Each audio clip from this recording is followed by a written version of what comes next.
एक ओनर जिसको पैसों की बहुत प्रॉब्लम थी, जिस जगह पर वो काम करते थे उस ओनर की डेथ के बाद अचानक से उन्हें सारी प्रॉपर्टी मिल जाती है। इस प्रॉपर्टी के साथ बहुत सारे सीक्रेट्स निकले। क्या एक दूसरे पर भी ट्रस्ट कर सकते हैं? या आज की हमारी 2020 की मूवी डेंजरस लाइफ इसमें हम देखेंगे।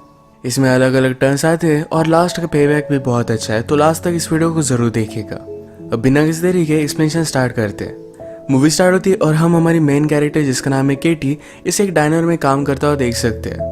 उसका हस्बैंड एडम में उसकी शिफ्ट खत्म होने का वेट कर रहा था। एक्चुअली बहुत ही यंग एज में ही इन्होंने शादी कर ली। एडम स्कूल में है और उसे केटी सपोर्ट करती है। ये दोनों बहुत ही होपफुल थे कि एडम को अच्छी सी जॉब लगेगी तो इनकी सिचुएशन चेंज हो जाएगी। अचानक से एक आदमी गन लेकर डाइनर लूटने लगता है। जब उस आदमी का ध्यान नहीं था तो एडम ने उस पर हमला कर दिया। वहां के लोगों को उसने बचा लिया। अब इस इंसिडेंट को 4 मंथ गुजर चुके हैं।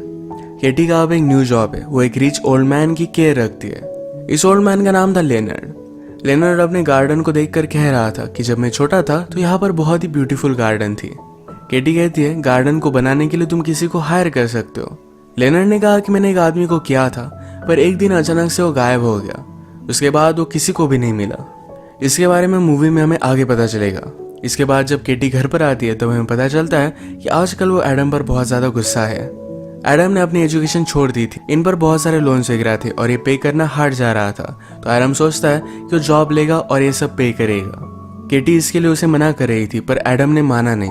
वो कहती है तुम कभी भी कोई भी बात सुनते नहीं हो। उस दिन डाइनर में उस आदमी पर हमला करने की कोई भी जरूरत नहीं थी। उसके पास गन थी, तुम मर सकते थे। केटी अपसेट होकर लेनर्ड के घर के बाहर जरा सोच रही थी तो लेनर्ड को लगा कि घर में कोई है। वो डायरेक्टली गन लेकर बाहर आता है। केटी उसे पूछती कि तुम गन क्यों लेकर आए। उसने कहा कि हमेशा मुझे घर में किसी ना किसी की तो आवाज आती है। केटी ने कहा कि घर में कोई भी नहीं है। आज रात उसके एडम के साथ जो फाइट हुई थी इसके बारे में वो बात करते हैं। लेनर्ड ने कहा कि मुझे तुम्हें पैसों की हेल्प करने दो। केटी उसे मना करती है, कहती है एडम को जॉब की जरूरत है। फिर अगले दिन से गार्डन को मैनेज करने के लिए एडम को यहाँ पर जॉब मिल जाता है। एक दिन इनके घर पर एक रियल एस्टेट एजेंट आया जिसका नाम था मिकी। मिकी केटी से कहता है मेरे क्लाइंट को ये घर बहुत ही पसंद आया है, तुम्हें जितना अमाउंट चाहिए उतना वो पे कर सकता है। केटी उसे कहती है यहाँ के ओनर ये हाउस नहीं सेल करना चाहते, पर मिकी बहुत ही कंसिस्टेंट था। केटी को बहुत ही अजीब लगा। एडम भी वंडर करता है कि इस हाउस की कीमत क्या होगी।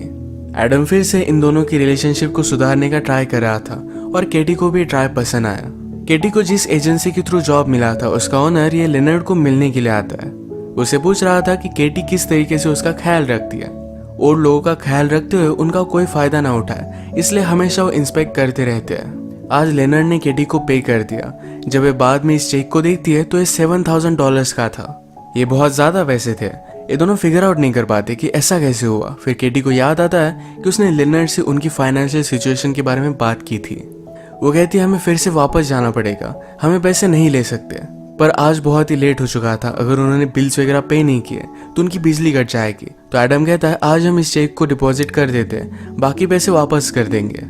अगले दिन केटी लेनर्ड के यहाँ जब काम पर आई तो उसकी डेथ हो चुकी थी। ये नेचुरल डेथ थी। केटी को बहुत बुरा लगता है। एडम उसके पास आया तो लेनर्ड के हाथ में एक चाबी थी। वो वंडर करता है कि चाबी किसकी है।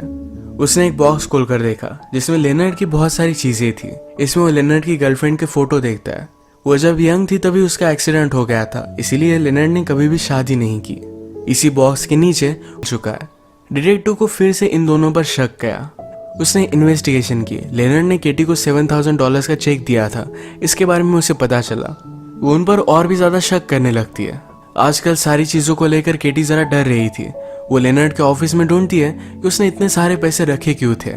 एडम कहता है कि अब फर्क क्या पड़ता है, इस बात को तुम जाने भी दो। डिटेक्टिव ने केटी की एजेंसी के मैनेजर से बात की। मैनेजर बहुत ही गुस्सा हो जाता है। उसे लगता है कि शायद केटी लेनर्ड का फायदा उठा रही थी। आज केटी जब घर को चेक कर रही थी तो उसे एक एटिक मिला। इसमें एक सीक्रेट डोर था जिसके अंदर जाने पर उसे एक जगह पर डेड बॉडी मिलती है। वो बहुत ही ज्यादा डर गई। वो डिस्टर्ब होकर रो रही थी। एडम उसे सहारा देता है। केटी कहती कि उस आदमी को किसने मारा और क्यों। एडम केटी को बहुत सारे डायमंड्स दिखाता है। कहता है इस वजह से। एडम ने पहले उस डेड बॉडी को डिस्कवर किया था और डेड बॉडी के पास ये डायमंड पड़े हुए थे। केटी को लगता है कि जो गार्डनर यहाँ पर काम करता था शायद ये वही है। ये डायमंड देख ही रहे थे तभी अचानक से केटी की एजेंसी का मैनेजर वहां पर पहुंच जाता है। वो बहुत ही गुस्सा था, पर केटी उसे घर में भी अंदर नहीं आने देती। केटी एडम से कह रही थी कि हमें इस डेड बॉडी के बारे में पुलिस को बता देना चाहिए। एडम कहता है कि इस इन्वेस्टिगेशन में और भी कोई प्रॉब्लम आया तो हम सब कुछ चीजें लूज कर सकते हैं। वो इस बॉडी को ठिकाने लगा देता है। रात में सो रहे थे तभी घर में इन्हें किसी की आवाज आई। एडम ने केटी को बिना बताए गन भी बाय कर ली थी। ये गन लेकर वो बाहर निकलता है पर स्टेज पर एजेंसी का मैनेजर था। ये गन देखकर डर गया और वो नीचे गिर जाता है। उसकी इंस्टेंटली डेथ हो गई थी। इसकी इन्वेस्टिगेशन करने के लिए पुलिस को बुलाया जाता है। डिटेक्टिव ने केटी से बात की, कहती है यहाँ पर बहुत ही अजीब अजीब चीजें हो रही है और ये होना स्टार्ट हुआ जब यहाँ पर एडम काम करने लग गया। उससे पहले सब कुछ नॉर्मल था। मुझे पता है कि तुम इस सब में इन्वॉल्व नहीं हो पर तुम्हें एडम पर नजर रखनी चाहिए। एडम का सस्पिशियस बिहेवियर देखकर केटी भी उस पर शक करने लग गई थी। अगले दिन केटी फिर लॉयर के पास गई। वो सारी चीजें उसे बता देती है।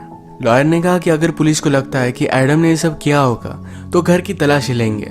तुम्हें सारी चीजें बहुत ही सेफ रखनी पड़ेगी। केटी फिर लॉयर के साथ जहां पर लॉकर रखा हुआ था वहां पर जाकर चेक करती है तो लॉकर में कोई भी पैसे नहीं। लॉयर कहती कि एडम तुम्हें धोखा दे रहा है, वो जल्दी से यहाँ से भाग जाएगा। केटी घर पर आई तो एडम सारे पैसे लेकर पैकिंग कर रहा था। एडम उसे कहता है कि मुझे कई दिनों से लग रहा था कि मेरा कोई पीछा कर रहा है। मैंने उस रियल एस्टेट एजेंट के बारे में और भी जानकारी निकाली। उसने एक्चुअल में एक रॉबरी की थी। ये रॉबरी उसी डायमंड्स की थी। इस रॉबरी में उसका पार्टनर वो गार्डनर था पर उसे पुलिस ने शॉट किया था। उसे छुपने के लिए लेनर्ड के घर में बहुत ही अच्छी जगह थी तो यही आकर वो छुप गया। मिकी बहुत ही डेंजरस है, वो इन्हें भी मार सकता है तो ये दोनों मिलकर यहाँ से भाग रहे थे। अचानक से मिकी इनके घर में घुस आया। उसने केटी पर गन लगा दी। वो पूछता है कि डायमंड्स कहाँ है। एडम ने भी अपनी गन निकाल ली। कहता है कि उसे जाने दो। मिकी एडम को शूट कर देता है। एडम बहुत ज्यादा इंजर्ड हो चुका था। मिकी उसे देखने के लिए गया पर एडम भी उसे शूट कर देता है। केटी उसके पास आई। एडम की हालत बहुत ही खराब थी। वो बहुत रोती है। उसके पास ही एडम की डेथ हो गई। उसे बहुत बुरा लगता है कि उसने एडम पर शक किया था। केटी को ढूंढते हुए लॉयर उसके पास आई। जो भी हुआ ये सब बातें केटी लॉयर को बताती है। लॉयर कहती है कि मिकी बहुत ही स्टूपिड था, उसे छोटा सा काम भी करना नहीं आया। वो बातों बातों में डायमंड्स की वर्थ बता देती है जो $3 मिलियन थी।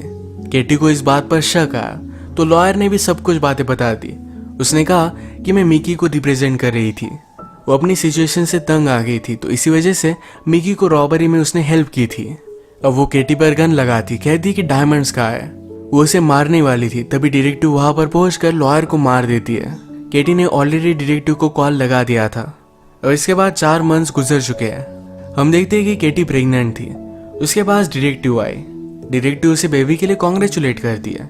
केटी ने कहा कि अब भी मुझे डायमंड्स के बारे में कुछ भी पता नहीं। एडम ने उन्हें सेफ रखे थे।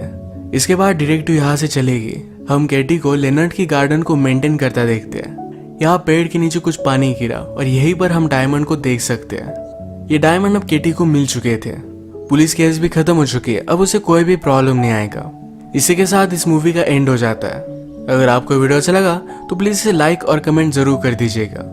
मैं बहुत सारी मूवीज लेकर आता रहता हूँ तो प्लीज इस चैनल को सब्सक्राइब कर दीजिए और बेल नोटिफिकेशन आइकन दबाना मत भूलिएगा। हम फिर से मिलेंगे और एक नई मूवी के साथ। तब तक के लिए थैंक यू और आप अपने आप का ख्याल रखिए।